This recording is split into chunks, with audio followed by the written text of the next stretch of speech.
So hello, okay. So hello students, welcome everyone. इस particular video series में अपन बात कर रहे हैं नीट के प्रीवियस ईयर में हुए क्वेश्चन पेपर्स की। और इन वीडियोस में हम उनके क्वेश्चन पेपर्स के सोल्यूशन के बारे में डिस्कशन करने वाले हैं। आज के वीडियो में अब अपन बातचीत करेंगे नीट 2013 में फिज़िक्स में जो जो क्वेश्चन आए उनके डिटेल सोल्यूशन के बारे में हम बातचीत करेंगे। So here comes the first question. अपना बातचीत का फ्लो कुछ इस प्रकार से रहेगा कि question by question upon move करेंगे, प्रॉपर्ली उसको पढ़ेंगे, समझेंगे, उसके सोल्यूशन के बारे में बात करेंगे, कैसे उसको सोचना था, कैसे उसको अटेम्प्ट करना था, इस पर फोकस करेंगे और सॉल्व करते हुए आगे बढ़ेंगे। आ जाइए। तो पहला क्वेश्चन हमारे सामने है, the condition under which a microwave oven heats up a food item containing water molecules most efficiently is. तो क्वेश्चन नंबर 1 और पहला इसमें ऑप्शंस कुछ इस प्रकार दिए गए हैं। Microwaves are heat waves so always produce heating. Second, infrared waves produce heating in microwave oven. Third is frequency of microwaves must match the resonant frequency of water molecules. And fourth is frequency of microwaves has no relation with natural frequency of water molecule. और यहाँ पर option 3 अपना एकदम correct है। ये एक typical theoretical सवाल है। यहाँ पर हमें ध्यान रखना है रेजोनेंस के कंसेप्ट का ये क्लियर कट एप्लीकेशन है। नाउ रेजोनेंस में क्या होता है? रेजोनेंस में हम इस बात को जानते हैं कि ऐसे कोई दो बॉडीज़ या ऐसे कोई दो मटेरियल्स जिनकी रेजोनेंट फ्रीक्वेंसी सेम है, अगर उन दोनों ही मटेरियल्स को सेम फ्रीक्वेंसी पर रेजोनेट किया जाए या सेम फ्रीक्वेंसी पर ऑसिलेट कराया जाए तो वो रेजोनेंस कंडीशन में आ जाते हैं और इस कारण उनका एम्पलीट्यूड डबल हो जाता है, मैनी फोल्ड हो जाता है और जिस कारण से एनर्जी में एक जंप आता है। सिमिलरली यहाँ पर भी जो माइक्रोवेव ओवन है या माइक्रोवेव ओवन के द्वारा एमिट की जाने वाली माइक्रोवेव्स हैं, उनकी फ्रीक्वेंसी वाटर मॉलिक्यूल्स की रेजोनेंट फ्रीक्वेंसी से मैच कर रही है, जिसके फलस्वरूप यहाँ पर वाटर मॉलिक्यूल्स की एनर्जी बढ़ती है और हमें देखने को मिलता है कि जो फूड आइटम है उसका टेम्परेचर बढ़ गया है, वो गर्म हो गया है। बढ़ते हैं नेक्स्ट क्वेश्चन की ओर। Second question is, a wire of resistance 4 ohm is stretched to twice its original length, the resistance of stretched wire would be. Second question में आते हैं। तो सेकेंड क्वेश्चन में अगर हमें देखें तो R initial resistance is given to us as 4 ohm और आगे ये कहा गया है कि लेंथ को डबल कर दिया गया है, यानी कि L final is 2 times of L initial और capital L. Now in this case अगर हमें कोई और जानकारी नहीं दी गई है, कोई और कंडीशन प्रोवाइड नहीं की गई है, तो यहाँ पर हमें इसी अजम्पशन के साथ आगे बढ़ना पड़ेगा that volume is constant.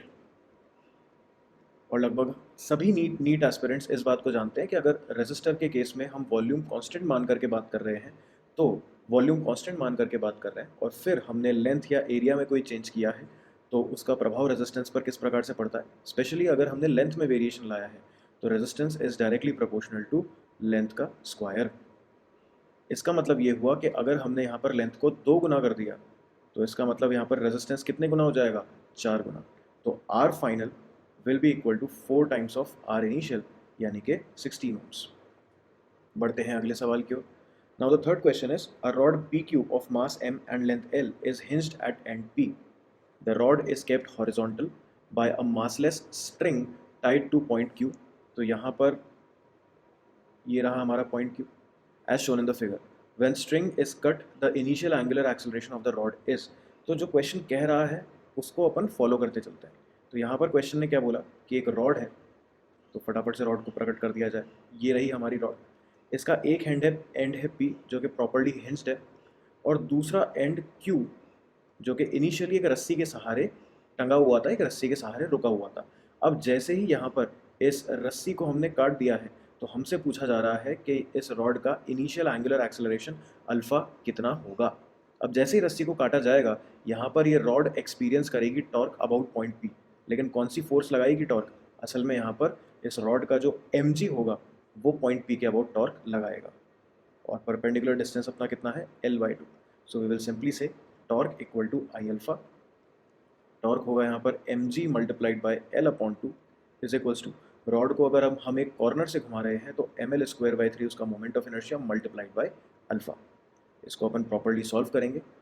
m से m कैंसिल हुआ, l से एक और l स्वाहा हो गया। अल्फा की वैल्यू आपके पास आएगी 3g/2l और इसका अर्थ हुआ कि ऑप्शन नंबर 3 यहाँ पर सही है। बढ़ते हैं अगले प्रश्न की ओर।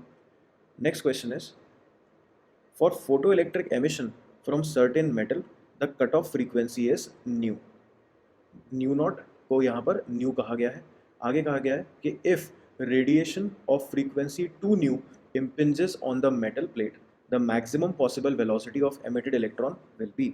तो यहाँ पर थ्रेशोल्ड फ्रीक्वेंसी न्यू नॉट को बोला गया है न्यू, और जो इंसिडेंट फ्रीक्वेंसी है या फोटोन की फ्रीक्वेंसी है वो कितनी है अपने पास में, 2 न्यू। और हमसे पूछा गया जा रहा है कि जो एमिटेड इलेक्ट्रॉन है उसकी वेलोसिटी या उसकी स्पीड कितनी होगी। तो यहाँ पर एक सीधी सादी इक्वेशन हमारे सामने आ जाती है, वही फॉर्मूला अपन यूज़ करने वाले हैं। Kinetic energy maximum of the ejected electron will be equal to energy of incident photon minus the work function. अब वर्क फंक्शन को काफ़ी जगह पर W भी बोल दिया जाता है, कुछ जगह पर फाई भी बोल दिया जाता है, बाकी इसका मतलब सेम ही है। तो यहाँ पर हम काइनेटिक एनर्जी को लिखेंगे half mv², where m is mass of electron and v is velocity of electron equal to energy of photon, तो 2h nu minus work function h nu. तो यहाँ से राइट हैंड साइड पर अपने को मिला h न्यू। इसको जब अपन सिंप्लीफाई करेंगे तो हमारे पास में VE यानी वेलोसिटी ऑफ इलेक्ट्रॉन की वैल्यू आएगी 2h न्यू अपॉन m का अंडर रूट। और इसका अर्थ ये हुआ कि यहाँ पर ऑप्शन नंबर 1 हमारा करेक्ट आंसर है। आगे बढ़ते हैं अगले सवाल की ओर। Next is question number 5। अब क्वेश्चन नंबर 5 क्या है, in an experiment 4 quantities A, B and C, in an experiment 4 quantities A, B, C and D are measured with percentage error 1%, 2%, 3% and 4% respectively. Quantity P is calculated as follows. तो यहाँ पर हमें एक expression दिया गया है, एक mathematical expression, P is equals to A cube B square upon CD, और हमसे पूछा गया है कि find percentage error in P। तो यहाँ पर हम एरर एनालिसिस के एक बहुत ही बेसिक कंसेप्ट को यूज़ करेंगे। हमसे पूछा जा रहा है delta P by P multiplied by 100 की वैल्यू क्या होगी।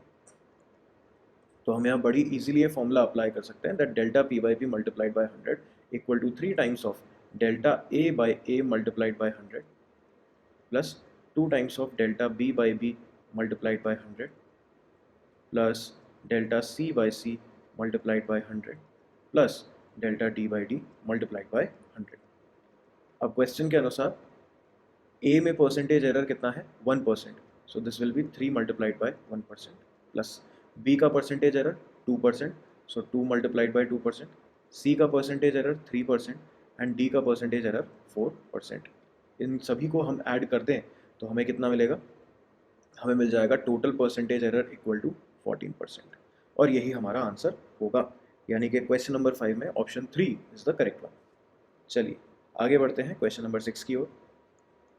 आई होप सभी स्टूडेंट्स को सारे सवाल, उनके अप्रोच और साथ ही साथ उनको किस प्रकार से सॉल्व किया जा रहा है वो सारी बातें एकदम क्लियर हो रही होंगी। So question number 6 is the internal resistance of a 2.1 volt cell which gives a current of 0.2 ampere through a resistance of 10 ohm is. तो क्वेश्चन में ये बोला गया है कि एक सेल है जिसका EMF हमें गिवन है 2.1 वोल्ट। इसके इंटरनल रेजिस्टेंस के बारे में हमें कोई जानकारी नहीं है, बट वो नॉन ज़ीरो है। इस सेल को कनेक्ट किया जाता है एक एक्सटर्नल रजिस्टर कैपिटल R से जिसका खुद का रेजिस्टेंस है 10 ओम, और इस सेटअप के कारण या इस सर्किट के अंदर करंट फ्लो हो रहा है 0.2 एम्पियर का, और हमसे पूछा जा रहा है कि स्मॉल r की वैल्यू क्या होगी। तो यहाँ पर हम सीधा लिखेंगे that I is equals to 0.2 equal to EMF यानी कि 2.1 divided by the total resistance that is 10 plus small r। इसको अपन ने फटाफट सॉल्व कर दिया तो हमारे पास बनेगा 10 plus r is equals to 21/2, right. और वहाँ से हमें r की वैल्यू मिल जाएगी 0.5 ओम। r comes out to be 0.5 ohm and that means option 4 is correct। बढ़ते हैं क्वेश्चन नंबर 7 की ओर। क्वेश्चन नंबर 7 सेमीकंडक्टर के लॉजिक गेट टॉपिक का एक सवाल। क्वेश्चन में हमसे पूछा जा रहा है the output x of the logic circuit shown in figure will be. तो यहाँ पर लॉजिक सर्किट कुछ इस प्रकार से बनाया जा रहा है कि एक नैंड गेट है सबसे पहले, और उसके आउटपुट को वापस से एक और नैंड गेट में एज एन इनपुट भेजा जा रहा है। तो यहाँ पर अपने पास में एक तरफ है A, एक तरफ है B। तो क्लियरली पहले नैंड गेट से हमें आउटपुट कितना मिलेगा, A dot B whole bar, और दूसरे नैंड गेट का आउटपुट क्या होगा, A dot B whole bar का होल बार। और हम इस कंसेप्ट को बहुत ही अच्छी तरीके से जानते हैं कि ये जो होल बार है it shows negation, it signifies negation, right. तो अगर आपने 2 बार नेगेशन कर दिया तो इसका मतलब वो वैल्यू, वो फिजिकल क्वांटिटी, वो न्यूमेरिकल वैल्यू वापस से अपने ओरिजिनल स्टेट पर लौट आती है। इसका मतलब यहाँ पर जो आउटपुट x अपन एक्सपेक्ट कर रहे हैं वो कुछ इस प्रकार का होगा, यानी कि x equal to a dot B, and which means option 1 is correct. चलिए बढ़ते हैं क्वेश्चन नंबर 8 की ओर। क्वेश्चन नंबर 8, व्हेन, काफ़ी अच्छा सवाल है ये, when a proton is release from rest in a room it starts with an initial acceleration a not towards waste. When it is projected towards north with a speed v naught, it moves with an initial acceleration 3a naught towards west. The electric and magnetic fields in the room are. तो सबसे पहले सवाल में अगर हम ध्यान से देखें, अब देखो इस सवाल से एक इम्पॉर्टेंट बात हमें सीखने को मिलती है। अगर आप ध्यान से ऑब्जर्व करें तो ये सवाल जो है वो 3-4 लाइन से ज़्यादा बड़ा सवाल था, यानी कहीं ना कहीं एक कहानी अपने साथ लेकर के चल रहा था। ऐसे सवालों को कभी भी एक सांस में पढ़ना नहीं चाहिए, ये समय व्यर्थ वेस्ट करता है, राइट, क्योंकि आपको सवाल वापस से पढ़ना पड़ेगा, जैसे अभी हमें पढ़ना पड़ा। बेस्ट अप्रोच क्या रहती है कि जैसे जैसे आप क्वेश्चन पढ़ रहे हैं, जो जो आपके काम की इन्फॉर्मेशन है उसको अंडरलाइन करें और डेटा लिखते चलें। तो यहाँ पर सवाल में क्या बोला गया कि एक प्रोटॉन है जिसको जब रेस्ट से छोड़ा जाता है इनिशियल वेलोसिटी 0, तो ये एक्सेलरेट किधर किधर होता है, वेस्ट की ओर, with an initial acceleration of a naught. और इतनी सी बातचीत से ही हम इस बात को फील कर सकते हैं कि यहाँ पर इलेक्ट्रिक फील्ड ही इस इलेक्ट्रॉन को एक्सेलरेट करा सकती है। इसका अर्थ ये हुआ कि ए नॉट को अगर हमें सिग्निफाई करना है तो हम इसको लिखेंगे Q E by M, where Q is charge of electron, E is the electric field and M is mass of electron. सही बात है। तो यहाँ से आपको इलेक्ट्रिक फील्ड का मैग्नीट्यूड मिल चुका है, and that is M A naught upon Q. और अगर यहाँ पर क्यू को किससे रिप्लेस करेंगे अपन, ई से, एम ए नॉट अपॉन ई, और ये इलेक्ट्रिक फील्ड किधर की ओर होगी, टुवर्ड्स वेस्ट। आगे बढ़ते हैं सवाल के दूसरे पार्ट में। आगे लिखा गया है when it is projected towards north with a speed of V naught. अब की बार, अच्छा हमने पहले से पता लगा लिया है कि इलेक्ट्रिक फील्ड तो यहाँ पर लग रही है, लेकिन अब की बार हमने इस इलेक्ट्रॉन को नॉर्थ में प्रोजेक्ट किया with a speed V naught. अब in this case the electron is moving with an initial acceleration of 3a naught towards west. अब हम इस बात को जानते हैं कि इस 3a नॉट एक्सेलरेशन में a नॉट जो है वो तो इलेक्ट्रिक फील्ड का कंपोनेंट है या इलेक्ट्रिक फील्ड के कारण आने वाला एक्सेलरेशन है। तो क्लियरली जो 2a नॉट होगा यही वो एक्सेलरेशन होगा जो कि मैग्नेटिक फील्ड के द्वारा लगने वाली फोर्स से जनरेट हो रहा है, सामने आ रहा है। तो अब इसके बारे में बात करना शुरू करते हैं। तो क्लियरली 2a नॉट को अपन कैसे लिखेंगे, सबसे पहले मैग्नेटिक फील्ड के द्वारा लगने वाला फोर्स, तो F B is equals to, सिर्फ मैग्नीट्यूड में बात कर रहे हैं तो q v B, right, q v B.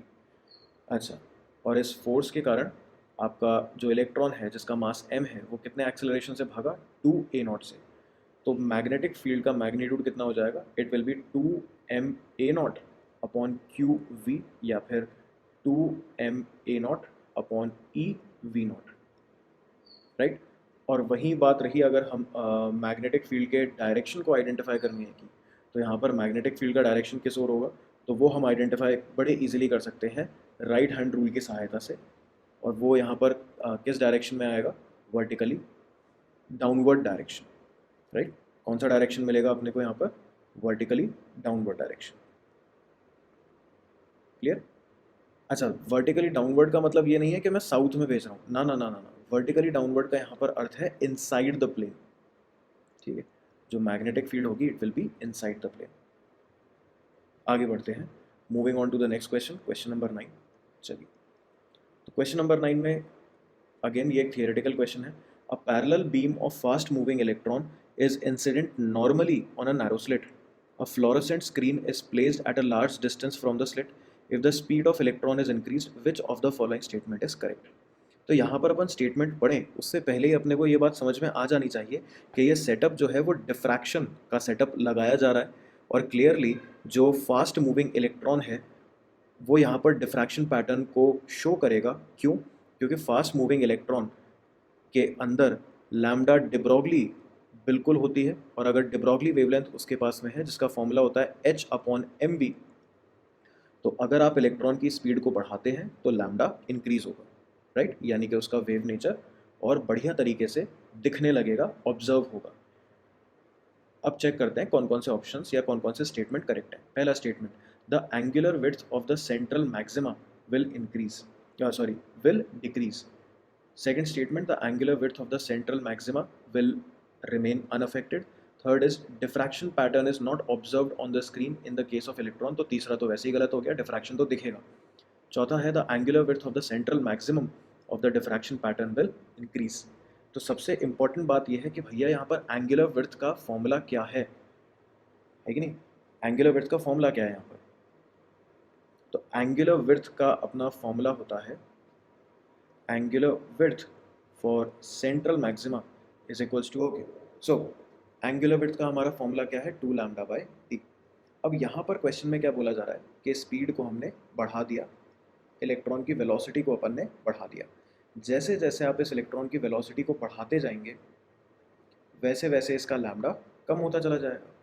अब अगर इसका लैम्डा कम हो रहा है तो एंगुलर विड्थ वाले फॉर्मूला को अगर ऑब्जर्व किया जाए तो जैसे जैसे इस लैम्डा कम होगा angular width will also keep on decreasing. और इसका अर्थ ये हुआ कि क्वेश्चन नंबर 9 में पहला ऑप्शन करेक्ट होगा। बढ़ते हैं अगले सवाल की ओर। Question number 10, a stone falls freely under gravity, it covers distance h1, h2 and h3 in the first 5 seconds, the next 5 seconds and the next 5 seconds respectively. The relation between h1, h2 and h3 is, अब ये एक बहुत ही important relation है, इसको याद रखना होता है। काइनेमैटिक्स का ये एकदम स्टैंडर्ड रिलेशन है, जहाँ पर एक फ्रीली फॉलिंग पार्टिकल के डिस्टेंस को अगर ऑब्जर्व किया जाए इक्वल इंटरवल ऑफ टाइम में, तो वो हर इक्वल इंटरवल ऑफ टाइम में 1, 3 और 5 के रेशियो में आगे बढ़ता है। What I am trying to say is कि अगर यहाँ पर हम तो बात कर रहे हैं 5 सेकंड की, 5-5 सेकंड के टाइम इंटरवल की, अगर ये 1-1 सेकंड का टाइम इंटरवल भी होता और तब हम डिस्टेंस कवर्ड का रेशियो कंसिडर कर रहे होते हैं, उसके बारे में बात हो रही होती, तो पहले सेकंड में कवर करता है ये 1 मीटर, दूसरे सेकंड में कवर करता है ये 3 मीटर, तीसरे सेकंड में कवर करता है ये 5 मीटर, चौथे सेकंड में कवर करता है 7 metre and so on so forth. तो इसी प्रकार से यहाँ पर भी ये रेशियो कितना रहेगा? 1, 3 and 5, and which means option 4 is the correct answer. चलिए आगे बढ़ते हैं, moving on to question number 11। अब क्वेश्चन नंबर 11 जो है वो सेमीकंडक्टर चैप्टर में अपना एम्पलीफायर में से सवाल है, राइट। पर हम क्योंकि जानते हैं कि ये अब हमारे सिलेबस का हिस्सा नहीं है, इसलिए अपन इस क्वेश्चन को छोड़ करके आगे बढ़ते हैं, moving on to question number 12। Question number 12 में, इन क्वेश्चन नंबर 12 हमें एक ग्राफ दिखाया जा रहा है, एक वीटी ग्राफ है ऑफ एन आइडियल गैस। मैं यहाँ पर भी इसको क्विकली ड्रॉ कर देता हूँ। तो ये रहा हमारा वीटी ग्राफ, और वीटी ग्राफ में हमें 2 लाइंस दिखाई दे रही है, एक है P2, एक P1, ये एंगल है θ1 और दूसरा एंगल है θ2। Now question is asking in the given VT diagram what is the relation between pressures P1 and P2। तो ये किसी एक गैस के लिए बात हो रही है और हमें आइडेंटिफाई करना है कि दोनों में से कौन ज़्यादा है, P1 ज़्यादा है, P2 ज़्यादा है, कुछ कह नहीं सकते, या दोनों बराबर है। तो इसको आइडेंटिफाई करने का सबसे सिंपल तरीका कि एक वर्टिकल लाइन ड्रॉ कर ली जाए। जैसे यहाँ से मैंने एक वर्टिकल लाइन ड्रॉ की। अब ये जो वर्टिकल लाइन है ये इन दोनों लाइंस को, P1 वाली लाइन और P2 वाली लाइंस को 2 अलग अलग पॉइंट पे कट कर रही है, राइट। अच्छा, ये जो वर्टिकल लाइन मैंने ड्रॉ की, तो यहाँ पर मेरा टेम्परेचर फिक्स हो गया, let's call it T dash. तो T डैश टेम्परेचर पर, सेम टेम्परेचर पर किस केस में वॉल्यूम ज़्यादा है? क्लियरली P2 वाले केस में वॉल्यूम ज़्यादा है।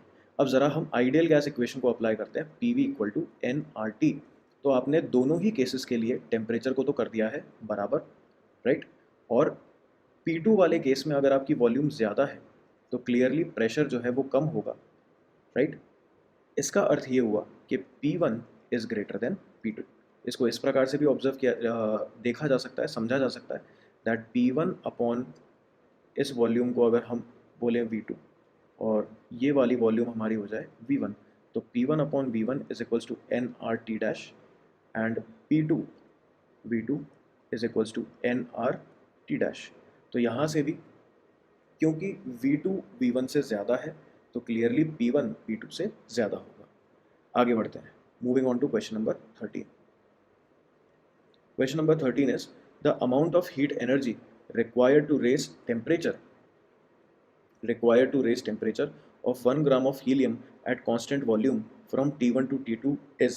तो यहाँ पर ध्यान देने वाली बात क्या है कि हमें टेम्परेचर इंक्रीज करने के लिए एनर्जी कितनी यूज़ होगी उसका कैलकुलेशन करना है। किसके लिए? 1 ग्राम ऑफ हीलियम। अच्छा, अगर हीलियम हमारे पास 1 ग्राम है तो उसके मोल्स कितने हुए? हम जानते हैं मोल्स क्या होता है, number of moles are mass of the substance या mass of the sample which in this case is 1 gram divided by molar mass. Molar mass of helium is 4 gram. तो ये हमारे पास नंबर ऑफ मोल्स आ गए, right. और change in internal energy का एक जनरल फॉर्मूला जो हमारे पास में है वो क्या है? n into half F R delta T, right. और r को हम क्या लिख सकते हैं? Avogadro number multiplied by Boltzmann constant. तो सारी वैल्यूज़ यहाँ पे भर देते हैं। n की जगह हमने भर दिया 1/4 मल्टीप्लाइड बाय 1/2, f की जगह 3, r की जगह हमने लिखा Avogadro number multiplied by Boltzmann constant multiplied by delta T that is T2 minus T1। इसको सिंप्लीफाई करें, जैसे ही आप इसको सिंप्लीफाई करेंगे आप पाएंगे कि option number 3 is the correct answer for this question. चलिए आगे बढ़ते हैं, moving on to the next question, question number 14। आ जाओ भाई, मैकेनिक्स की दुनिया में से अब सवाल आ गया है। सो क्वेश्चन नंबर 14 क्या है? A uniform force of 3 i cap plus j cap acts on a particle of mass 2 kg.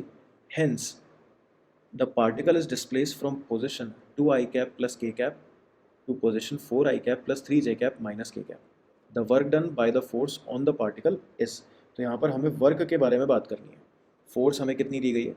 तो F vector equal to 3 i cap plus j cap. Work के बारे में बात करनी है। फोर्स यहाँ पर कांस्टेंट है तो वर्क का कौन सा फॉर्मूला लगेगा? Work will be equal to F dot S vector. S यहाँ पर डिस्प्लेसमेंट वेक्टर, और डिस्प्लेसमेंट वेक्टर कैसे मिलता है? Final position minus initial position vector, इन दोनों को सेपरेट करने पर। तो final position vector was 4 i cap plus 3 j cap minus k cap, right. And the initial position vector is 2 i cap plus k cap, right. इनको जैसे ही अपन solve करेंगे तो हमें डिस्प्लेसमेंट वेक्टर मिलेगा और वो होगा 2 i cap plus 3 j cap minus 2 k cap. Clear? और जैसे ही हम फोर्स और इस डिस्प्लेसमेंट का डॉट प्रोडक्ट परफॉर्म करेंगे तो आई का आई से मल्टीप्लिकेशन कर ही देते हैं। चलो, आई का आई वाले से multiplication that is 3 multiplied by 2 plus j का जे से multiplication that is 1 multiplied by 3 plus k का के से मल्टीप्लिकेशन यानी कि 0 मल्टीप्लाइड बाई -2। तो हमारे पास में टोटल वर्क डन निकल करके आया 9 टोटल वर्क डन निकल करके आया 9 joule, which means option 3 is the correct answer. चलिए आगे बढ़ते हैं अगले क्वेश्चन की ओर। अगला सवाल question number 15। The upper half of an inclined plane of inclination theta is perfectly smooth while lower half is rough. A block starting from rest at the top of the plane will again come to rest at the bottom if the coefficient of friction between block and lower half of the plane is given by। ठीक है, ध्यान से देखें, ये इस सवाल में diagram बनाना बहुत ज़रूरी है। तो क्वेश्चन कुछ ये कह रहा है कि यहाँ पर एक इंक्लाइंड प्लेन है जिसका आधा हिस्सा तो रफ है और आधा हिस्सा स्मूथ है। इंक्लाइंड प्लेन के top most point, let's call it point A, से एक ब्लॉक खिसकना शुरू करता है और खिसकते खिसकते इंक्लाइंड प्लेन के लोअर मोस्ट पॉइंट यानी कि पॉइंट बी पर आकर के रुक जाता है। अब क्वेश्चन में पूछा जा रहा है कि अगर ये कंडीशन पॉसिबल है तो उस केस में म्यू की वैल्यू क्या रही होगी। तो हम सिंपल यहाँ पर वर्क एनर्जी थ्योरम अप्लाई कर देंगे बिटवीन ए टू बी। तो net work done from A to B equal to change in kinetic energy.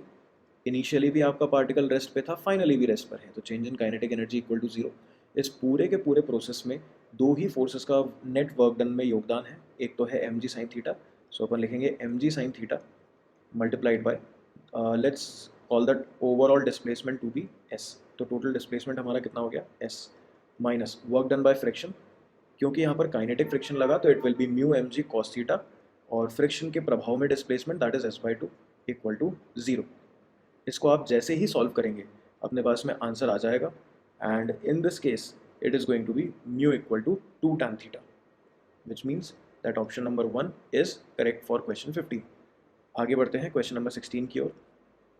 Question number 16 है the velocity of a projectile at the initial point A is 2 i cap plus 3 j cap, its velocity at point B is. ये तो बड़ा ही आसान सवाल है। Projectile के case में हम जानते हैं कि जब पार्टिकल वापस से ग्राउंड को हिट करने वाला होता है तो उसकी वेलोसिटी का x कंपोनेंट इनिशियल वेलोसिटी के x कंपोनेंट के बराबर होता है, राइट। एंड फाइनल वेलोसिटी का y कंपोनेंट इनिशियल वेलोसिटी के y कंपोनेंट का एग्जैक्ट रिवर्स होता है। तो इसी आइडिया से अपन बड़े आसानी से पॉइंट बी की वेलोसिटी पर कमेंट कर सकते हैं। तो x कंपोनेंट तो वैसा का वैसा रहेगा और y कंपोनेंट रिवर्स हो जाएगा, यानी कि 2i cap minus 3j cap metre पर सेकेंड, यानी कि ऑप्शन 1 इज करेक्ट। आगे बढ़ते हैं। आगे है क्वेश्चन नंबर 17। क्वेश्चन नंबर 17 में कहा जा रहा है कि 3 blocks with masses m, 2m and 3m are connected by strings as shown in figure. An upward force F is applied on block M. The masses move upward with constant speed v. अब ये ध्यान देने वाली बात है, यहाँ पर सारे के सारे masses जो है वो constant speed v से upward move कर रहे हैं। What is the net force on block of mass 2m? तो clearly net force यहाँ पर कितनी होगी? 0। और ऐसा क्यों? क्योंकि क्वेश्चन में बड़े ही clearly mentioned है that net यहाँ पर जो नेट फोर्स है वो ज़ीरो क्यों होगी? क्योंकि क्वेश्चन में क्लियरली मेंशन्ड है कि जो हमारी स्पीड है या जो हमारी वेलोसिटी है वो क्या है? कांस्टेंट। और ये तभी पॉसिबल है जब एक्सेलरेशन ज़ीरो हो। एक्सेलरेशन तभी ज़ीरो हो सकता है जब नेट फोर्स ज़ीरो हो, which means option 3 is correct. आगे बढ़ते हैं। Question number 18। Question number 18, an explosion breaks a rock into 3 parts in a horizontal plane. 2 of them go off at right angles to each other. तो एक horizontal plane में है, यानी कि आप ऐसे समझिए कि अपन टॉप व्यू से चीज़ों को देख रहे हैं। वैसे डायग्राम बनाना इतना ज़रूरी नहीं है, बट ठीक है, टॉप व्यू से अपन चीज़ों को देख रहे हैं। तो ये रहा particle number 1, there it is particle number 2। Particle number 1 v1 से आगे भाग गया, राइट। तो जो पहला पार्टिकल है 1 kg जिसका मास हमें गिवन है वो 12 की स्पीड से भागा, 12 मीटर पर सेकेंड। दूसरा पार्टिकल जिसका मास 2 kg हमें गिवन है वो 8 मीटर पर सेकेंड की स्पीड से भागा। और जो तीसरा पार्टिकल है जिसके मास के बारे में हमें आइडिया नहीं है, इसके मास को फिलहाल के लिए हम mkg बोल रहे हैं, it moved with a speed of 4 metres पर सेकेंड, राइट। और हमें इसके मास के बारे में ही बात करनी है। अब यहाँ पर मास कैसे मिलेगा? तो सबसे बेसिक अप्रोच, सबसे आसान अप्रोच, सबसे सीधी सादी अप्रोच यही होगी कि P initial will be equal to P final, right. और टोटल इनिशियल मोमेंटम ज़ीरो था तो टोटल फाइनल मोमेंटम भी ज़ीरो रहेगा, यानी कि m1 v1 vector plus m2 v2 vector plus m3 v3 vector equal to zero, right. और यहाँ पर हमें इंटरेस्ट किस में है? m3 की वैल्यू में। अब m3 मिलेगा तो मिलेगा कैसे? ध्यान से देखें तो हम इसको लिखेंगे m3 v3 vector equal to m1 v1 vector plus m2 v2 vector और ये होल माइनस में, कुछ इस प्रकार का होगा। और एक काम करते हैं कि यहाँ पर हम मैग्नीट्यूड के टर्म्स में बात करते हैं। तो मैग्नीट्यूड के टर्म्स में इसको किस प्रकार से लिखा जाएगा? It is going to be written as m3 multiplied by magnitude of v3 equal to under root of m1 v1 का स्क्वायर प्लस m2 v2 का स्क्वायर, कुछ इस प्रकार से। अब इस पूरी इक्वेशन को, इस पूरी मैथमेटिकल इक्वेशन में फटाफट अपन डेटा भर देते हैं। तो m3 की वैल्यू अननोन, हमें पता नहीं है। v3 is 4, m1 is 1, v1 is 12 plus m2 की वैल्यू हमें दी गई है 2 एंड v2 इज़ 8। जैसे ही हम इस इक्वेशन को सॉल्व करेंगे हमें हमारा आंसर मिल जाएगा और यहाँ पर m3 की वैल्यू निकल करके आएगी 5 kg। That means option 4 is correct. चलिए बढ़ते हैं अगले सवाल की ओर, question number 19। Now question number 19 saying A, B and C are 3 points in a uniform electric field, जैसा कि डायग्राम में यहाँ पर दिखाया गया है। अब क्वेश्चन में पूछा जा रहा है the electric potential is maximum at C, same at all 3 points, maximum at A या फिर मैक्सिमम एट B।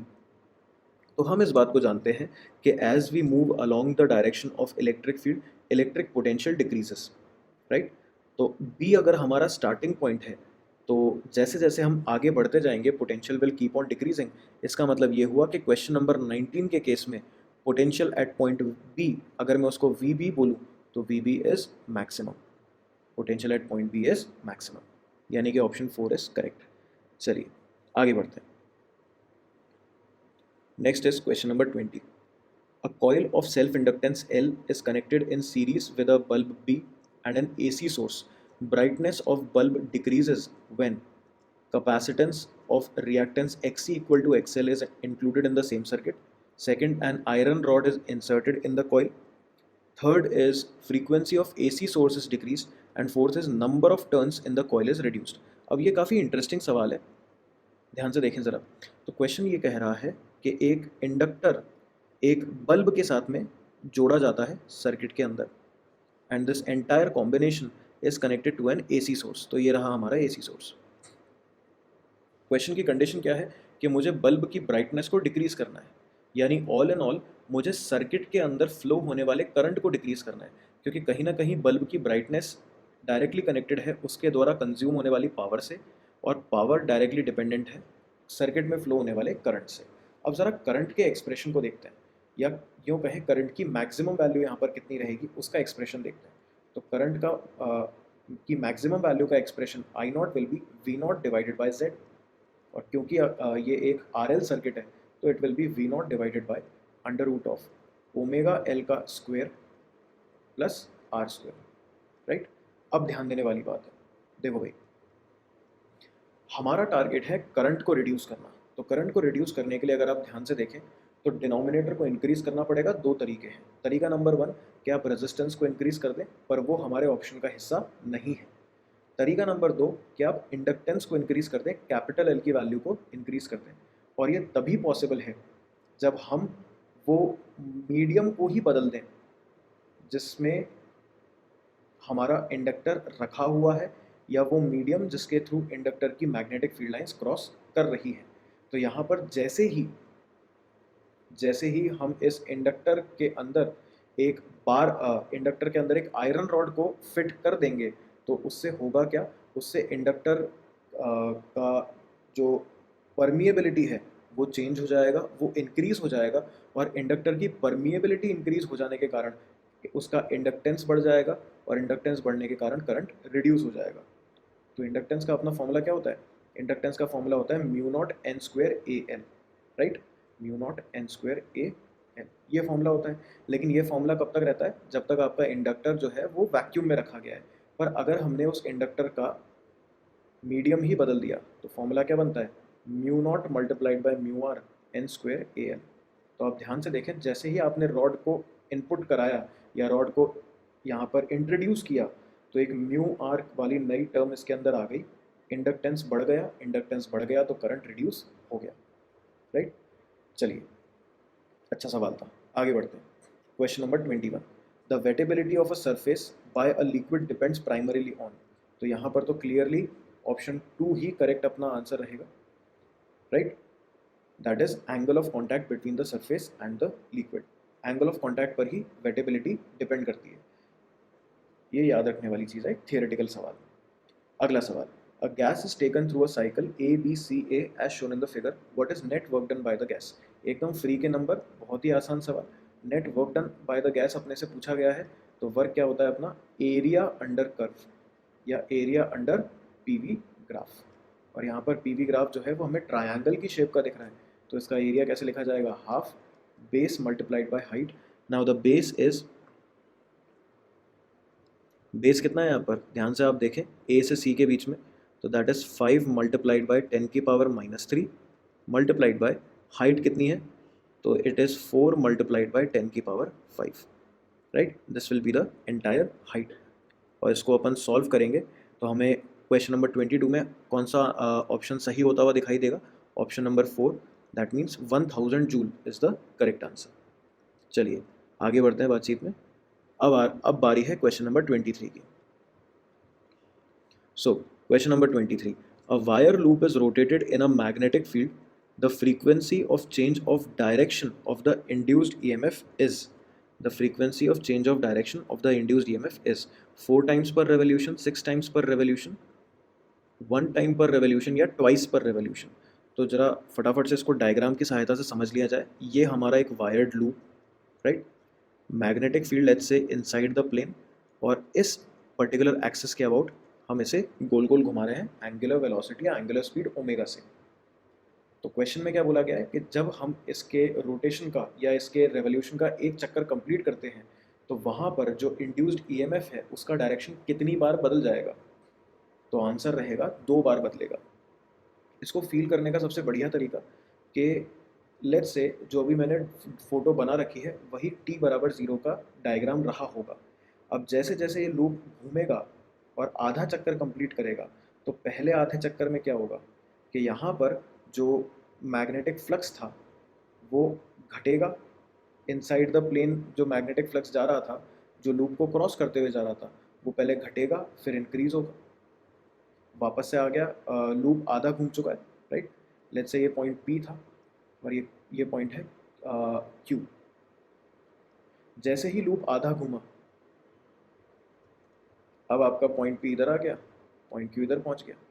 तो इस आधे चक्कर में, आधे घूमने वाले प्रोसेस में क्या हुआ, इस आधे घूमने वाले प्रोसेस में पहले तो लूप से पास होने वाला मैग्नेटिक फ्लक्स रिड्यूस हुआ, क्योंकि बीच में एक ऐसी स्टेट भी आई होगी जब सारी के सारी मैग्नेटिक फील्ड लाइंस जो हैं वो बिना लूप को कट किए ही गुजर रही होंगी, और फिर उसके बाद में लूप वापस से कुछ इस प्रकार का दिखने लगा, right.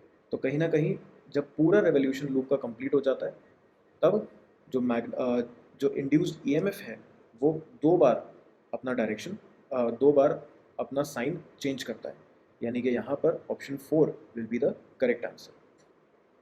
The direction of induced EMF will be changed twice per revolution. अगले सवाल की ओर बढ़ते हैं। Question number 23 was a good question. Question number 24 पे आता है, the following 4 wires are made of same material, which of these will have the largest extension when the same tension is applied. आ जाओ भाई। तो यहाँ पर अपने को एक्सटेंशन के बारे में बात करनी है। सेम मटेरियल के 4 वायर बने हुए हैं। एक सीधा सरल फॉर्मूला जो कि यहाँ पर अपन यूज़ करेंगे, y is equals to stress force per unit area divided by strain, that is delta L by L. थोड़ा सिंप्लीफाई इसको करते हैं, y upon L multiplied by delta L is equals to F upon A. अब question में ये पूछा जा रहा है कि लार्जेस्ट एक्सटेंशन किस केस में होगा। तो अगर आप ध्यान से ऑब्जर्व करें तो जो डेल्टा एल की वैल्यू है, it is directly proportional to capital L and inversely proportional to area, right. और कहीं ना कहीं जब हम एरिया के बारे में बात करते हैं तो एरिया का कैलकुलेशन कैसे होगा, डायमीटर का स्क्वायर करने पर। यानी कि ऐसा वायर जिसका डायमीटर ज़्यादा से ज़्यादा होगा उसके लेंथ में कम से कम बदलाव आएगा। और इस लॉजिक से अगर हम चलें तो option number 1 comes out to be the correct answer, right. और ऑप्शन नंबर 1 करेक्ट है भी सही। आगे बढ़ते हैं। क्वेश्चन नंबर 25 एक थियोरेटिकल क्वेश्चन लग रहा है। A piece of iron is heated in a flame, it first becomes dull red, then becomes reddish yellow and finally turns to white hot. The correct explanation for the above observation is possible by using. तो यहाँ पर सीधा सा answer बनेगा Wien's displacement law, क्योंकि Wien's displacement law हमें क्या बताती है कि कोई भी ब्लैक बॉडी हर टेम्परेचर पर, कोई भी ब्लैक बॉडी किसी भी टेम्परेचर पर अगर है तो वो हर पॉसिबल वेवलेंथ पर रेडिएशन एमिट करेगी। लेकिन उसका कलर कैसे डिसाइड होगा, कि उसके द्वारा एमिट किए जाने वाले रेडिएशन में से मैक्सिमम एनर्जी कौन से वेवलेंथ को मिल रही है। जैसे यहाँ पर अगर हम आयरन को हीट करना शुरू करते हैं तो शुरुआत में जो मैक्सिमम थर्मल एनर्जी थी वो लाल रंग के की वेवलेंथ से बाहर आ रही थी, इसलिए हमें लोहे का रंग लाल दिखा। जैसे जैसे टेम्परेचर बढ़ने लगा वैसे वैसे उसकी जो मैक्सिमम एनर्जी जिस वेवलेंथ से बाहर निकल रही थी वो वैल्यू घटते घटते घटते घटते घटते घटते वाइट की तरफ आ गई, राइट। और इसीलिए यहाँ पर इसका ऑब्जर्वेशन एक्सप्लेनेशन जो है वो वीन्स डिस्प्लेसमेंट लॉ से ही पॉसिबल है। आगे बढ़ते हैं। Next is question number 26। Question number 26 है, a small object of uniform density rolls up a curved surface with an initial velocity v। If it reaches up to a maximum height of 3v square upon 4g with respect to initial position the object is। तो यहाँ पर अपन तो सीधा energy conservation लगा देंगे। Total kinetic energy half M V square multiplied by 1 plus के square upon are square equal to M G H, right, equal to M G H. और जैसे ही इसको सॉल्व करेंगे तो यहाँ पर हमारे पास में k की वैल्यू या यो कहें कि मोमेंट ऑफ इनर्शिया की वैल्यू आ जाएगी। चलिए इसको सॉल्व ही करते हैं अपन प्रॉपर्ली। तो m से m कैंसिल आउट हो गया, h की वैल्यू हमें दे रखी है वो डेटा भी फटाफट भर देते हैं। 1/2 v स्क्वायर 1 प्लस के square upon are square equal to g multiplied by 3v square upon 4g। तो g से ये g चला गया, v स्क्वायर से v स्क्वायर चला गया, ये एक 2 से 4 का भी एक 2 चला गया। तो 1 प्लस के square upon are square equal to 3/2। इसका मतलब k square upon are square equal to 1/2, यानी कि k square is equals to r square by 2। यानी कि कहीं ना कहीं ये हमारी डिस्क है। कैसे पता लगा, क्योंकि मोमेंट ऑफ इनर्शिया होता है एम के स्क्वायर तो यहाँ पर क्या बनेगा mr²/2, और ये तो डिस्क के लिए होता है, यानी कि क्वेश्चन नंबर 26 में करेक्ट ऑप्शन है हमारा ऑप्शन नंबर 2। अब आते हैं क्वेश्चन नंबर 27 में। A bar magnet of length L and magnetic dipole moment is bent in the form of an arc as shown in the figure. The new magnetic dipole moment will be। तो यहाँ पर क्या बोला गया है question number 27 में कि initially जो हमारी बार मैग्नेट थी वो कुछ इस प्रकार की दिख रही थी, जिसकी लेंथ इनिशियली कितनी दी गई है L, और उसका magnetic dipole moment capital M। तो कैपिटल M को कैसे लिखा जा सकता है कि पोल स्ट्रेंथ हम मान करके चल रहे हैं small m multiplied by L, right. और L यहाँ पर क्या है, इसके दोनों ऑपोजिट पोल्स के बीच की दूरी। आगे क्वेश्चन में ये बोला जा रहा है कि इस रॉड को मोड़ करके हमने एक आर्क बना दिया, जैसा कि आपको अभी डायग्राम में दिखाई दे रहा है, और अब हमें बताना है कि इसका नया डाइपोल मोमेंट कैपिटल M के टर्म्स में कितना होगा। तो यहाँ पर जैसे ही अपन ने इसका आर्क बनाया तो जो एक्सट्रीम पॉइंट्स हैं या जो इसके पोल्स हैं इनके बीच का सेपरेशन कम हो गया। तो इनके बीच का सेपरेशन होगा तो कितना होगा, ये पूरी की पूरी दूरी को अपन कैसे लिखेंगे, तो यहाँ पर तो ये रेडियस है r, ये पूरा एंगल कितना है 60 डिग्री। इसको अगर एंगल बाइसेक्टर से लिखें तो आधा एंगल कितना होगा 30 डिग्री। तो ये वाली जो लेंथ है, अगर ये रेडियस है ये लेंथ है हमारी r, तो ये वाली लेंथ कितनी हो गई r sin 30। Overall length l dash कितनी हो जाएगी, l dash will be equal to 2r sin 30। तो नया वाला मैग्नेटिक डाइपोल मोमेंट कितना होगा, उसको लिखेंगे m dash is equal to small m multiplied by l dash, ऐसे। तो small m multiplied by 2r sin 30। तो कुछ इस प्रकार से हमें m डैश की वैल्यू मिल जाएगी, राइट। तो इक्वेशन 1 और इक्वेशन 2 का जैसे ही अपन रेशियो लेंगे तो क्वेश्चन नंबर 27 में हमें करेक्ट आंसर मिल जाएगा। अच्छा, एक और बात ध्यान रखने की है कि यहाँ पर हमें r नहीं पता है, तो हमें r को भी l के टर्म्स में निकालना पड़ेगा। कैसे निकालेंगे, ध्यान दीजिए। तो ये जो रॉड की लंबाई है वो है l, और l को हम कैसे लिख सकते हैं, l को हम लिख सकते हैं थीटा मल्टीप्लाइड बाय r या फिर π/3 मल्टीप्लाइड बाय r, यानी कि r की वैल्यू कितनी होगी, r will be equal to 3l/π। तो r की जगह अपन भरेंगे 3l/π, पहले और दूसरी इक्वेशन का रेशियो करेंगे, आपको m डैश कितना मिलेगा, m dash will be equal to 3/π multiplied by capital M। आगे बढ़ते हैं, moving on to question number 28। In a n type semiconductor which of the following statement is true, holes are minority charge carrier, सही बात है, and pentavalent atoms are dopants, ये एकदम सही statement है। n टाइप सेमीकंडक्टर में hole minority होते हैं एंड इलेक्ट्रॉन आर मेजॉरिटी, और यहाँ पर डोपिंग होती है पेंटावेलेंट की। तो ये तो क्वेश्चन वैसे ही सॉल्व हो गया। आगे बढ़ते हैं, moving on to question number 29। अब बढ़ते हैं क्वेश्चन नंबर 29 की ओर। अब क्वेश्चन नंबर 29 वेव ऑप्टिक्स के चैप्टर से आने वाला सवाल।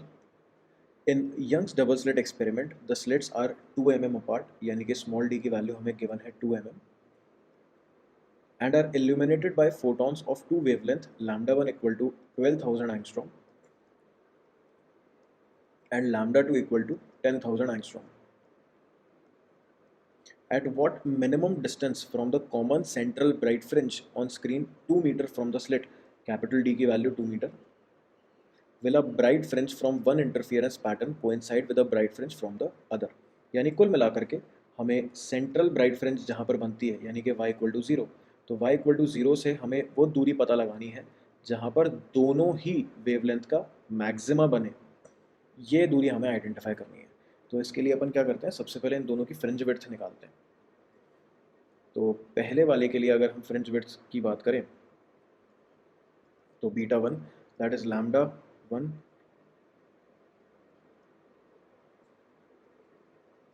Capital D upon small d। तो इसको सॉल्व करने पर आपके पास में वैल्यू आएगी 1.2 mm। कैलकुलेशंस मैंने अपनी साइड से ऑलरेडी कर लिए हैं, इसलिए मुझे डेटा याद है। बीटा 2 की वैल्यू आएगी lambda 2d upon small d, ये वैल्यू आती है 1 mm। तो कुल मिलाकर के हमें ये आइडेंटिफाई करना है कि n की कौन सी वैल्यू पर हमें एक कॉमन फैक्टर मिल सकता है। तो आप ध्यान से इसको ऑब्जर्व करें, अगर मैं बीटा 2 को 6 से मल्टीप्लाई कर दूँ और बीटा 1 को 5 से मल्टीप्लाई कर दूँ, तो क्या दोनों की सेम वैल्यूज़ मिल जाएंगी। 12 मल्टीप्लाइड बाई 5 60, या यूँ कहें कि 6 mm। इसी प्रकार से 1 मल्टीप्लाइड बाई 6 अगेन 6 mm। इसका ये मतलब हुआ कि 6 mm की दूरी पर दोनों ही वेवलेंथ के लिए ब्राइट फ्रिंज का क्रिएशन होगा, यानी कि 6 mm की दूरी पर दोनों ही वेवलेंथ के लिए ब्राइट फ्रिंजेस एक दूसरे के साथ कोइंसाइड कर जाएंगी, राइट। तो यहाँ पर इस सवाल के अंदर अपन ने फ्रिंज विड्थ आइडेंटिफाई किया और उसके बाद में एलसीएम का कंसेप्ट लगा करके आइडेंटिफाई की वाई की डिजायर्ड लोकेशन। आगे बढ़ते हैं क्वेश्चन नंबर 30 की ओर। A certain mass of hydrogen is change to helium by the process of fusion. ठीक है, the mass defect in fusion reaction is 0.02866 U। The energy liberated per atomic mass unit is. अब देखो भाई, तो इसके अंदर कैसे सॉल्व करेंगे। एनर्जी लिबरेटेड की बात करते हैं तो delta Q will be equal to delta M multiplied by c square या फिर delta M multiplied by 931 million electron volt, ऐसे लिख दिया। अच्छा, डेल्टा एम कितना है आपके पास में 0.02866 मल्टीप्लाइड बाय 931, राइट। लेकिन ये तो हमें टोटल एनर्जी मिली, हमें बतानी है energy liberated per atomic mass unit. तो यहाँ पर आप ध्यान से सोचिए, तो आपको आपका जो प्रोडक्ट है वो क्या है, हीलियम। और हीलियम के अंदर कितने न्यूक्लियॉन्स होते हैं, हीलियम के अंदर होते हैं 4 न्यूक्लियॉन, 2 प्रोटॉन 2 न्यूट्रॉन। तो पर atomic mass unit delta Q पर AMU और U is equals to 0.2866, correction 0.02866 upon 4 multiplied by 931। इसकी कैलकुलेशन मैंने ऑलरेडी कर रखी है और वहाँ से इसका आंसर आता है 6.675 मिलियन इलेक्ट्रॉन वोल्ट या फिर मेगा इलेक्ट्रॉन वोल्ट, राइट। इस प्रकार से सॉल्व होगा ये। आगे बढ़ते हैं क्वेश्चन नंबर 31 की ओर। क्वेश्चन नंबर 31 एक थियोरेटिकल सवाल। If we study the vibration of a pipe open at both ends. ऐसा पाइप जो कि दोनों साइड से ओपन है, ठीक है, ये आ गया अपना pipe. Then the following statement is not true. गलत स्टेटमेंट आइडेंटिफाई करना है। All harmonics of the fundamental frequency will be generated, ठीक है, ये एक स्टेटमेंट है। Second, pressure change will be maximum at both end. ये वाला स्टेटमेंट गलत है। कैसे गलत है, क्योंकि जब हम दोनों साइड से ओपन वाले पाइप की बात करते हैं तो दोनों ही तरफ अपना एंटी नोड बनता है, और एंटी नोड तभी संभव है जब आपका प्रेशर चेंज क्या हो, मिनिमम। दोनों ही साइड्स पर प्रेशर चेंज मिनिमम होगा, pressure change will B minimum दोनों ही साइड्स पर, वो कभी मैक्सिमम हो ही नहीं सकता, ठीक बात है। तो ऑप्शन 2 तो गलत है। ऑप्शन 3 क्या है, open and will be displacement antinode, एकदम सही बात है। और चौथा क्या है, odd harmonics of the fundamental frequency will be generated. तो ऑप्शन 1 2 और 4 ये सब तो सही है, 3 गलत था। चलिए आगे बात करते हैं क्वेश्चन नंबर 32। एक बढ़िया सवाल, काफ़ी इंटरेस्टिंग सवाल और आसान सवाल भी। A source of unknown frequency gives 4 beats per second when sounded with a source of known frequency 250 hertz. तो यहाँ पर अननोन फ्रीक्वेंसी बोल दी मैंने न्यू, माइनस 250 का मॉड ये आ गया 4, यानी कि यहाँ से या तो 254 एक पॉसिबिलिटी है या फिर 246 हर्ट्ज एक पॉसिबिलिटी है, ठीक है। आगे क्वेश्चन में क्या बोला जा रहा है, the second harmonic of the source of unknown frequency gives 5 beats per second when sounded with a source of frequency 513। तो अपन अब यहाँ पे क्या करना है, तो ये तो जो अपन को 254 और 246 दिखाई दे रहा है, ये तो कौन सी फ्रीक्वेंसी हो गई, फंडामेंटल या हाँ फंडामेंटल फ्रीक्वेंसी। लेकिन अब ये कह रहे हैं कि इस फंडामेंटल फ्रीक्वेंसी का सेकंड हार्मोनिक लगाओ।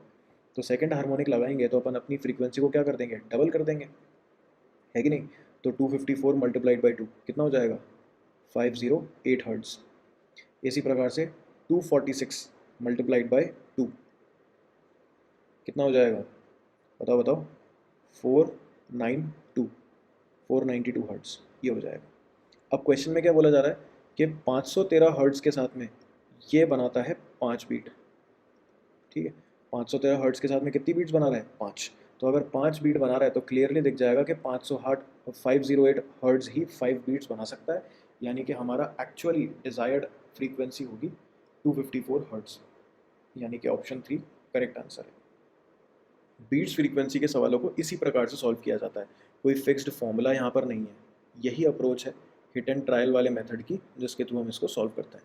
आ जाओ भाई, question number 33, a current loop in a magnetic field. तो एक मैग्नेटिक फील्ड के अंदर एक करंट लूप, इसको थोड़ा सा सिंप्लीफाई करते हुए लिख सकते हैं या सिंप्लीफाइड तरीके से समझ सकते हैं। एक करंट कैरिंग लूप जो है उसको आप एक लूप ना मान करके एक मैग्नेटिक डाइपोल माने। तो एक मैग्नेटिक डाइपोल को अगर हम मैग्नेटिक फील्ड में रखें तो कैसा बिहेवियर करेगा, अगर ये किसी को याद ना आए तो वो ऐसे भी इसको सोच सकता है कि एक इलेक्ट्रिक डाइपोल को अगर इलेक्ट्रिक फील्ड में रखें तो वो कैसा बिहेव करेगा, राइट। तो यहाँ पर अब मैं वापस से वही बात कर रहा हूँ कि करंट कैरिंग लूप को अपन ने क्या बोल दिया, मैग्नेटिक डाइपोल, और उसे एक्सटर्नल मैग्नेटिक फील्ड में रखा हुआ है। तो वहाँ पर वो मैग्नेटिक डाइपोल इक्विलिब्रियम में रह सकता है। एक नहीं, दो एंगल्स पे होगा, एक तो थीटा बराबर 0 डिग्री और थीटा बराबर 180 डिग्री, दो एंगल्स पर इक्विलिब्रियम में रह सकता है। पर इन दोनों में से दोनों के दोनों इक्विलिब्रियम ही स्टेबल वाले नहीं होंगे। एक इक्विलिब्रियम तो होगा स्टेबल, एक इक्विलिब्रियम होगा अनस्टेबल, राइट। तो इसका मतलब ये हुआ कि अपना ऑप्शन 2 इसमें करेक्ट है। A current loop in a magnetic field can be in equilibrium in two orientations, one stable while the other is unstable। ठीक है जी, चलिए आगे बढ़ते हैं अगले सवाल की ओर। अगला सवाल है, the wavelength lambda E of an electron and lambda P of a photon of same energy are related by. तो दोनों की एनर्जी सेम है और फिर अपने को वेवलेंथ पे कमेंट करना है। आ जाओ देखो कैसे सॉल्व करेंगे इसको। तो दोनों की अगर एनर्जी है ई, तो मैंने इलेक्ट्रॉन की एनर्जी को ई ले लिया और अब मुझे वेवलेंथ चाहिए, तो मैं तो डे ब्रॉगली वाला फॉर्मूला लगा दूंगा। तो lambda E is equals to H upon under root of 2m के ई क्या होती है, काइनेटिक एनर्जी, या यो कहें टोटल एनर्जी, तो H upon under root of 2m E. ये तो हो गई पहली इक्वेशन। इसी प्रकार से अगर मैं फोटोन की बात करूँ तो लैम्डा फोटोन अपने को कैसे मिलेगा, उसके लिए तो सीधा सा फॉर्मूला होता है, E is equals to H C upon lambda photon, right. तो lambda photon is equals to H C divided by E, right, है कि नहीं। तो अगर यहाँ पर अपने को प्रोपोर्शनैलिटी का गेम खेलना है कि लैम्डा ई लैम्डा पी जो है इनके बीच में क्या रिलेशन है in terms of energy, energy के पर्सपेक्टिव से अगर देखा जाए, तो आप ऐसा बोल सकते हैं कि लैम्डा ई का एक काम करो, स्क्वायर करो इसका ज़रा। तो जैसे ही आप लैम्डा ई का स्क्वायर करेंगे आपको दिखेगा H square divided by 2m E, yes और नो। और यहाँ पर लैम्डा पी जो है, lambda P is inversely proportional to E. तो आप ऐसा लिख सकते हैं दैट लैम्डा ई का whole square is directly proportional to lambda P, which means that in question number 34 option 3 is correct. ये अपन ने कैसे कहा, इसको आप ऐसे ऑब्जर्व कर सकते हैं कि लैम्डा ई का whole square equal to H square upon 2m, ये तो पूरा का पूरा कांस्टेंट है, और ये 1 अपॉन ई को मैं क्या बोल रहा हूँ, lambda P upon H C, ऐसे लिख दिया। तो ये पूरा का पूरा जो है ये तो बन गया मेरा कांस्टेंट, और कांस्टेंट तो प्रोपोर्शनैलिटी में गायब हो जाता है। तो lambda square is directly proportional to lambda P, ये बच गया। ठीक है भाई बात, आगे बढ़ते हैं क्वेश्चन नंबर 35। क्वेश्चन नंबर 35 में क्या कहा जा रहा है, the half life of a radio active isotope x is 20 years. ठीक है भाई, एक्स का जो टी हाफ है वो 20 ईयर है। It decays into another element y which is stable. x से हम बना रहे हैं y, आगे क्या बोला जा रहा है, two elements x and y were found to be in the ratio 1:7 in a sample of a given rock. The age of the rock is estimated to be। तो इनिशियली क्या हुआ होगा, समय शून्य पर सब कुछ x के अंदर होगा, राइट। और करंटली अभी के समय में, जो समय मुझे पता नहीं है बट करंटली क्या चल रहा है, x के पास में 1 है, तो मैं बोलता हूँ x के पास में n0 है। तो y के पास में कितने अपने पास y का कितना पोर्शन होगा इसके अंदर, 7 टाइम्स ऑफ n0। तो एकदम शुरुआत में x का कितना पोर्शन रहा होगा, 8 टाइम्स ऑफ n0। तो अगर आप ध्यान से देखें तो 8 n0 से हम कहाँ आ गए, n0 पे, 8 n0 से कहाँ आ गए, n0 पे। तो क्या लगता है कितनी हाफ लाइफ निकल गई, 3 हाफ लाइफ निकल गई। पहली हाफ लाइफ पे आधा हुआ होगा यानी कि 8 n0 का 4 n0, दूसरी हाफ लाइफ पे एक और बार आधा हुआ यानी 4 का 2, और तीसरी हाफ लाइफ पे एक और बार आधा यानी कि 2 का 1। तो यहाँ पर 3 हाफ लाइव्स हैव पास्ट। ठीक है, 3 हाफ लाइफ निकल चुकी हैं। एक हाफ लाइफ कितने की है? 20 साल की। तो 3 हाफ लाइफ कितने की हो गई? 60 साल की। यानी कि इस सैंपल या इस पत्थर की एज कितनी है? 60 ईयर्स। तो क्वेश्चन नंबर 35 में ऑप्शन 4 इज करेक्ट। अब आते हैं क्वेश्चन नंबर 36 पे। आ जाओ भाई। Question number 36, the resistance of the 4 arms PQRS in a Wheatstone bridge are 10, 30, 30 and 90 ohm. तो कुछ इस प्रकार से कि यहाँ पे 10, 30, 30 ओम एंड 90 ओम। ठीक है, आगे क्या बोला गया है? The EMF and internal resistance of the cell are 7 volt and 5 ohm respectively.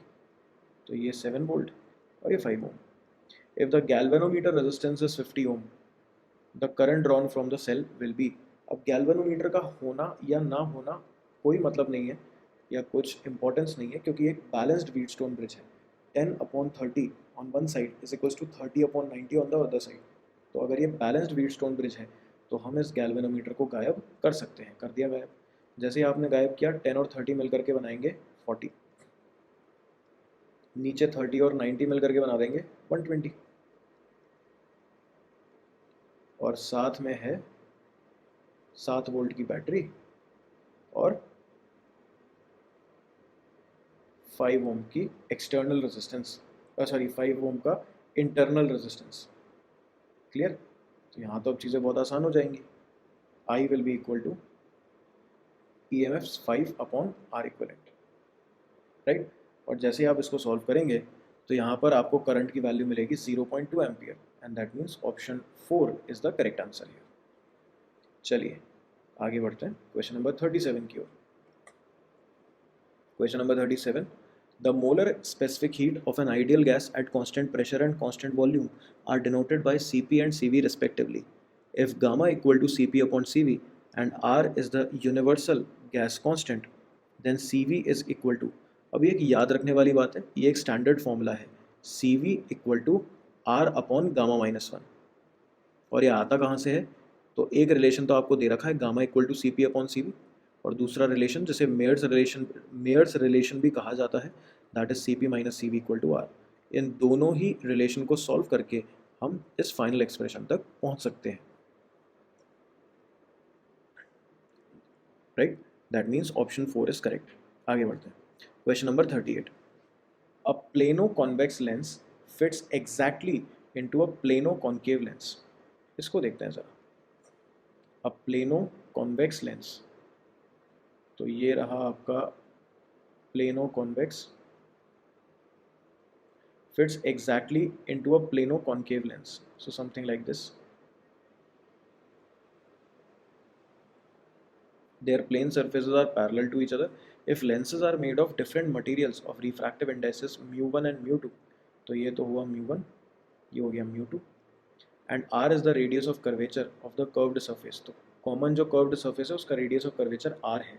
Then the focal length of the combination is, तो फोकल लेंथ को कैसे लिखेंगे? तो 1/f equivalent is equals to 1/f1 plus 1/f2, ऐसे लिखा जाएगा। अब यहाँ पर 1/f1 will be mu1 minus 1 multiplied by 1/infinity minus of -1/r, right. वहीं दूसरी ओर अगर कॉन्केव के लिए बात की जाए तो plus mu2 minus 1 multiplied by -1/r minus 1/infinity, right. और इसको आप जैसे ही सॉल्व करेंगे तो हमारा एक्सप्रेशन बनेगा, इसको सॉल्व करने पर हमारा एक्सप्रेशन कुछ इस प्रकार का बनेगा। चलो एक काम करते हैं, इसको स्टेप बाय स्टेप सॉल्व करते हुए चलते हैं। तो F equivalent equal to mu1 minus 1 upon R plus minus of mu2 minus 1 upon R, right. So this will be mu1 minus mu2 upon R। तो F इक्विवेलेंट की value आपके पास आएगी R upon mu1 minus mu2। R upon mu1 minus mu2 यानी कि option 1 is the correct answer है। आगे बढ़ते हैं। Next is question number 39। During an adiabatic process, the pressure of a gas is found to be proportional to the cube of its temperature. तो pressure directly proportional to T cube। फिर क्या पूछा गया? The ratio of Cp upon Cv for the gas is। तो यहाँ पर पूछा जा रहा है गामा की वैल्यू बताओ। गामा निकालते हैं, देखो कैसे होगा। अब एडियाबैटिक प्रोसेस में आप सभी को एक बात पता होनी चाहिए, that pressure is directly proportional to T की power gamma upon 1 minus gamma, ये फॉर्मूला होता है। तो यहाँ पर भी अगर हम इन दो इक्वेशंस को कंपेयर करें तो क्या हम ऐसा लिख सकते हैं that gamma upon 1 minus gamma equal to 3, यानी कि gamma is equals to 3 minus 3 gamma, यानी कि 4 gamma equal to 3, right. And कहीं ना कहीं गामा इक्वल टू 3/4, ठीक है जी। Gamma equal to 3/4। Wait a minute, कुछ कैलकुलेशन मिस्टेक हुई है यहाँ पर। रुको 3/4 नहीं आएगा, होल्ड ऑन। यहाँ पर ये 1 माइनस गामा नहीं आएगा, ये इट इज़ गामा माइनस 1। तो ये होगा gamma upon gamma minus 1 equal to 3। हाँ, now it's correct. So gamma is equals to 3 gamma minus 3, ठीक है। तो 3 इज इक्वल्स टू 2 गामा, तो गामा की वैल्यू कितनी हो गई? 3/2। और यही हमारा करेक्ट आंसर है क्वेश्चन नंबर 39 के लिए। आगे बढ़ते हैं क्वेश्चन नंबर 40। क्वेश्चन नंबर 40 क्या है? A wave traveling in the positive x direction having displacement along y as 1 meter, wavelength 2 pi meter। और ध्यान से अगर आप सिर्फ वेवलेंथ को ही निकाल दो ना, वेवलेंथ को ही सॉल्व कर दो, तो भी आपका आंसर आ जाएगा। अब वेव की जो जनरल इक्वेशन होती है वो कैसी होती है? y is equals to, travelling wave की जो इक्वेशन होती है y is equals to a sine kx minus omega T, यही होती है। k को आप क्या लिखते हो? x का कोफिशिएंट है, k को आप लिखते हो 2 पाई/लैम्डा। इस सवाल के अंदर लैम्डा की वैल्यू कितनी है? लैम्डा की वैल्यू है 2 पाई, तो 2 पाई अपॉन 2 पाई कितना हुआ? 1। आप ध्यान से देखें तो ऑप्शन नंबर 3 के अंदर ही सिर्फ और सिर्फ x का कोफिशिएंट 1 है, बाकी सब जगह कुछ ना कुछ पाई वाई चल रहा है, यानी कि option 3 is the correct answer, right. आगे बढ़ते हैं। Moving on to question number 41। A body of mass m is taken from Earth's surface to a height equal to twice the radius of Earth. The change in potential energy of the body will be। इसका तो बड़ा सीधा साधा सा formula है, उसको apply करने पर डायरेक्ट ही आंसर आ जाता है। जैसा कि हम जानते हैं कि इसको ना हम बहुत ही एक स्ट्रेट फॉरवर्ड फॉर्मूला की सहायता से सॉल्व कर सकते हैं। चेंज इन पोटेंशियल एनर्जी का अपना फॉर्मूला क्या रहेगा? mgh divided by 1 plus h upon r। अब यहाँ पर ओवरऑल हाइट कितनी होगी? 2r के बराबर। तो mg multiplied by 2r divided by 1 plus 2, तो ये हो जाएगा 2/3 mgr, right. 2/3 mgr, and that means option 4 is correct. आगे बढ़ते हैं question number 42। Ratio of longest wavelength corresponding to Lyman and Balmer series in hydrogen spectrum is. तो अगर हम लाइमन सीरीज की बात करें तो लाइमन सीरीज में लॉन्गेस्ट वेवलेंथ कौन सी होगी? 2 से 1 जाने वाली। इसी प्रकार से बामर सीरीज में लॉन्गेस्ट वेवलेंथ कौन सी होगी? 3 से 2 जाने वाली। तो फटाफट इनको निकाल लेते हैं। 1 upon lambda Lyman is equals to R Z square 1 upon 4 minus 1 upon correction 1 upon 1 square minus 1 upon 2 square, right. तो ये हो जाएगा 3r z² अपॉन 4। ये तो पहली इक्वेशन। इसी प्रकार से 1 upon lambda Balmer is equals to r/z² 1 upon 2 square minus 1 upon 3 square, और ये हो जाएगा r/z² multiplied by 5 upon 36, and that is equation number 2। और जैसे ही अपन इनका रेशियो करेंगे तो हमें लाइमन सीरीज़ और बामर सीरीज़ के लिए जो वेवलेंथ है उनका रेशियो मिल जाएगा, and in this case it is going to be option number 3, that is 5 upon 27। ठीक है, चलिए बढ़ते हैं क्वेश्चन नंबर 43 की ओर। Infinite number of bodies, each of mass 2 kg, are situated on x-axis at distance 1 meter, 2 meter, 4 meter, 8 meter respectively from the origin। तो कहानी कुछ इस प्रकार है कि ओरिजिन है x इक्वल टू 0, फिर वहाँ से है x इक्वल टू 1, जहाँ पे हमने 2 kg का एक ऑब्जेक्ट रख दिया, फिर x इक्वल टू 2, जहाँ पे एक और 2 kg का ऑब्जेक्ट रख दिया, फिर सीधा x इक्वल टू 4, जहाँ पे 2 kg का ऑब्जेक्ट रख दिया, then x equal to 8, again 2 kg का object and so on so forth, right. अब हमें बताना है कि इस पूरे के पूरे सिस्टम के कारण x इक्वल टू 0 वाले पॉइंट पे gravitational potential, total gravitational potential कितनी रहेगी।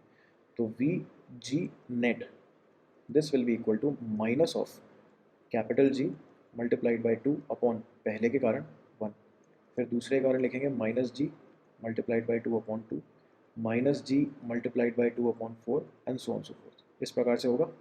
इसको लिखा जाएगा माइनस 2G को तो बाहर निकालो, दिस विल बी 1 प्लस 1/2, 1/4 को आप लिख सकते हैं 1/2 का स्क्वायर, 1/8 को आप लिख सकते हैं 1/2 का क्यूब, और इस प्रकार से इन्फिनिटी तक। इन्फाइनाइट जी बी बन गई इसका सोल्यूशन। तो -2G और इन्फाइनाइट जी बी को सॉल्व करने का फॉर्मूला a/1 माइनस आर, जहाँ a होती है अपनी पहली term and r is the common ratio. तो यहाँ पर कॉमन रेशियो कितना है 1/2। तो यहाँ पर अपना आंसर कितना बनेगा -4G, राइट। तो क्वेश्चन नंबर 43 में it will B option number 2। आगे बढ़ते हैं, क्वेश्चन नंबर 44। ये काफ़ी इंटरेस्टिंग सवाल है, काफ़ी सारे स्टूडेंट्स ने इसको गलत किया होगा उस टाइम पे। For a normal I the cornea of I provides a converging power of 40 diopter and the least converging power of the eye lens behind the cornea is 20 diopter. Using this information, the distance between the retina and the cornea eye lens can be estimated to be। अब ध्यान से सोचिए, तो जो overall I है, converging का काम तो टोटल आई का ही है, राइट। और लाइट रेस को कन्वर्ज करके रेटिना पर फोकस कराने के लिए आई को ही अपन एज अ सिंगल यूनिट काम में लेते हैं, as a single unit observe करते हैं, उसकी बात करते हैं, राइट। तो जब अपन पावर के बारे में बात करेंगे तो हम तो इफेक्टिव पावर की बात करेंगे। तो इफेक्टिव पावर यहाँ पर कितनी होगी 40 डायोप्टर प्लस 20 डायोप्टर, कितनी डायोप्टर हुई 60 डायोप्टर की इफेक्टिव पावर अपने को मिल गई। यानी कि यहाँ से आपको फोकल लेंथ मिल गई। फोकल लेंथ क्या होती है 1/p या फिर 100/p। 100 मतलब अगर हम सेंटीमीटर्स में लिख रहे हैं तो दिस विल बी 100/60 या फिर 10/6 या फिर 5/3 सेंटीमीटर। तो ये आ गई फोकल लेंथ। अब सोचो, आपकी लाइट रेज जो इन्फिनिटी से आ रही हैं वो आपके आई से पास होने के बाद में कहाँ पर कन्वर्ज होंगी, वो कन्वर्ज होती है रेटिना पर, सही बात है। तो यहाँ पर जो u की वैल्यू है वो क्या है इन्फिनिटी, v यहाँ पर हमें आइडेंटिफाई करना है, वही तो लंबाई है, और फोकल लेंथ है हमारे पास में 5/3। तो will simply apply the lens formula 1/v minus 1/u equal to 1/f, right. So 1/v 1/u 1/infinity वो तो गायब ही हो गया, equal to 1/f that is 1/5/3। तो v की वैल्यू कितनी आई 5/3, राइट। और 5/3 यानी कि 1.67, और वही अपना सही आंसर भी है। बढ़ते हैं आज की बातचीत के आखिरी सवाल की ओर। काफ़ी इंटरेस्टिंग सवाल है ये। Two pith balls carrying equal charges are suspended from a common point by strings of equal length. The equilibrium separation between them is r. Now the strings are rigidly clamped at half the height. The equilibrium separation between the balls now become। अब देखो भी ध्यान दो, आखिरी सवाल है, interesting सवाल है, ध्यान से देखना जरा। आ जाओ। तो इनिशियली पिथ बॉल्स जो हैं वो एक दूसरे से r दूरी पर है, और ये जो वर्टिकल लंबाई है ये है y, और ये पूरी की पूरी दूरी r। इस एंगल को हम बोलते हैं थीटा। तो tan थीटा को हम लिख सकते हैं परपेंडिकुलर, यानी कि r/2 डिवाइडेड बाय y, या फिर r/2y, ऐसा लिख सकते हैं, सही बात है। अच्छा, इस tan थीटा को लिखने का एक और तरीका है। क्या तरीका है कि mg तो लग रहा होगा नीचे, और इलेक्ट्रोस्टैटिक रिपल्सिव फोर्स लग रहा होगा दूसरी ओर, लग रहा होगा। तो tan थीटा को आप लिख सकते हैं F इलेक्ट्रोस्टैटिक, tan थीटा को अपन लिखेंगे mg divided by Fe, mg divided by F electrostatic. ये कैसे आया, इसको थोड़ा सा अलग से ड्रॉ कर देता हूँ मैं। तो यहाँ पर ये हमारी पिथ बॉल, ये अपनी वो स्ट्रिंग वाली लाइन चलती हुई आ रही है, mg इधर नीचे लगा, F इलेक्ट्रोस्टैटिक इधर लग गया, और ये रहा एंगल थीटा। हाँ,